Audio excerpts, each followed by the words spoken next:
Welcome to the Solocast of Firecode Tech. In these episodes, it's just going to be me, your host, Gus Gagliardi. There's going to be a range of topics, but I'm going to talk about specific technologies, installation standards, codes and how they work, as well as some other interesting topics that don't neatly fit inside of the context of a normal interview. Hello all. Welcome to the 30th episode of the Firecode Tech Solocast. On this episode, we're talking about flow tests. Yes, I went to a conference recently and was asking some design and plan review professionals what they found to be the most commonly missed piece of design documents. And the consensus in the room was that water supply information was a big piece that was commonly left out of the puzzle.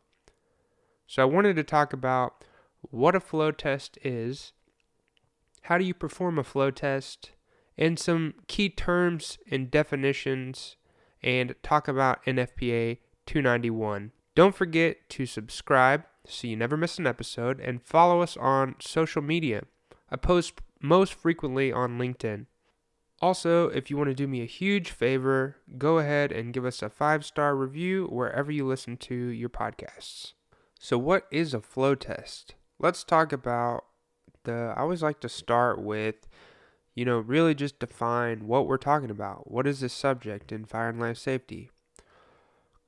So NFPA 291 is titled as the recommended practice for water flow testing and marking of hydrants.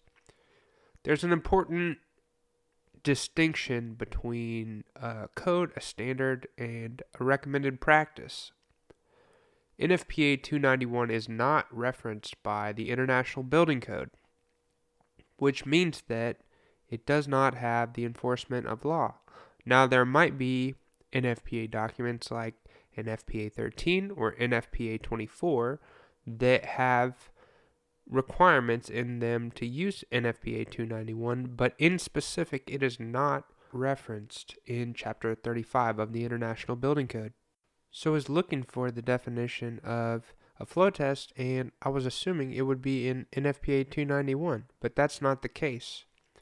I did, however, find a definition of a flow test in Nfpa 13 that was referenced from Nfpa 24. Nfpa 13 is the standard for installation of sprinkler systems, and Nfpa 24 is the standard for the installation of private fire service mains and their appurtenances.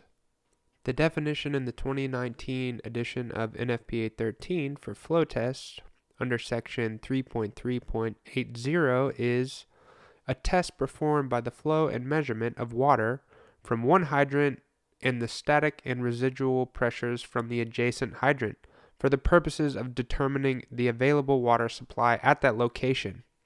So in broad terms, we use flow tests to establish water supply criteria. Why is this important, you might ask?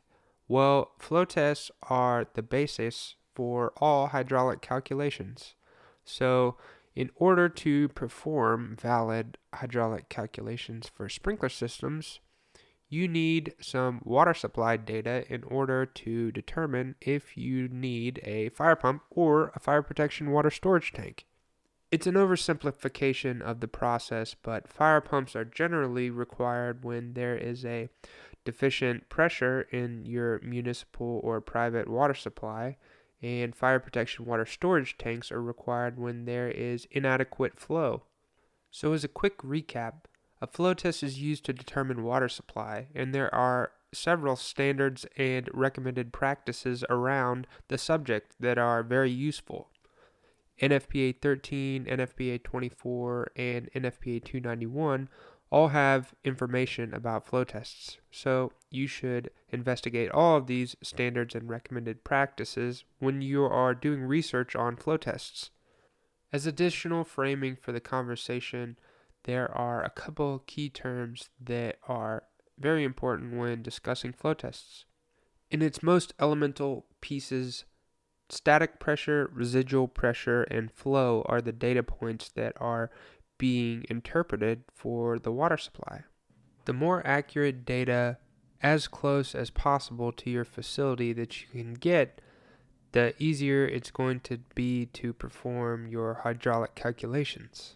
Static pressure is defined in Nfpa 291 as the pressure that exists at a given point under normal distribution system conditions, measured at the residual hydrant with no hydrants flowing.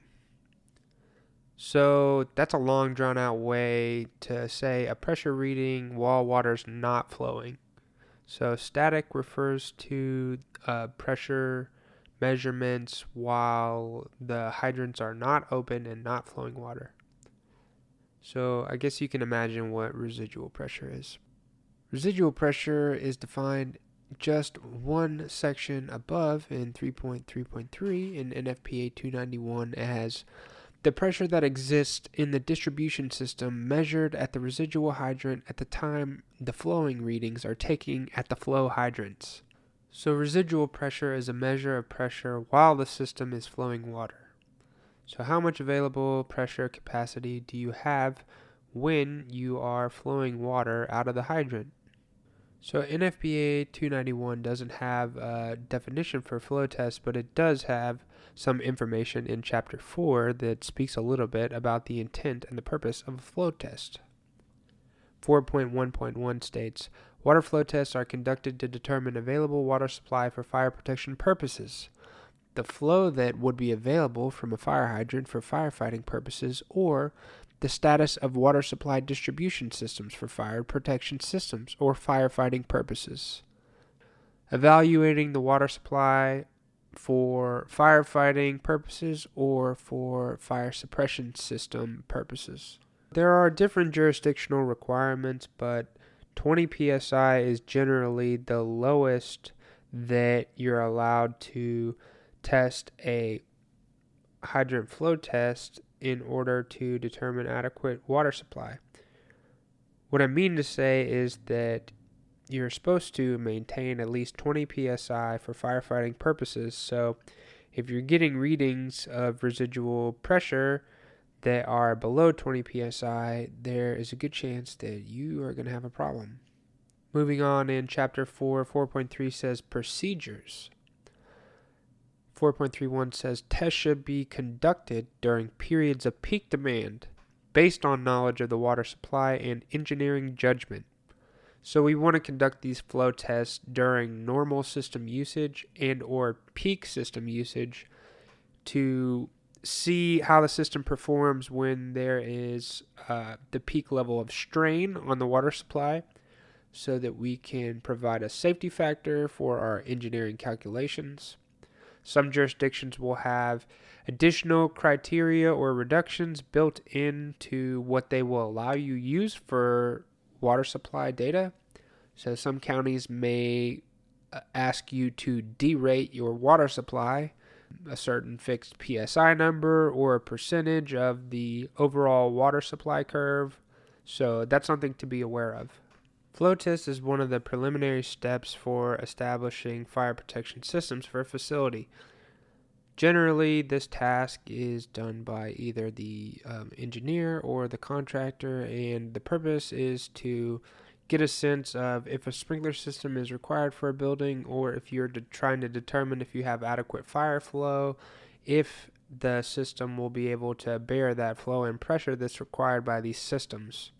Why the flow test is so important is because the option of having a pump, or even worse, a fire protection water storage tank in a project in which you did not plan for either of these to be in your facility can have huge issues and could potentially stop the job and prevent it from ever being constructed.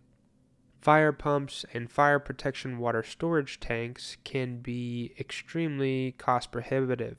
Hundreds of thousands of dollars to install these systems, and there are building programmatic elements that cannot be ignored. So if you have a project where people are, not interested in getting a flow test, you need to let them be aware what kind of risk and liability that they are taking on for the project and the problems that could be at hand later on in the project process Typically, before you go out and do a flow test, you're going to take a look at the hydrants on the site and that are available to do the flow test. It's not uncommon to let the fire department know and to let the municipal water authority know that you're going to be doing a flow test so that they don't have alarms going off and you don't have a fire truck showing up on scene. How many fire hydrants that you are going to flow depends largely on the system that you're going to be tapping into and the fire suppression demand that you are looking to utilize for your facility.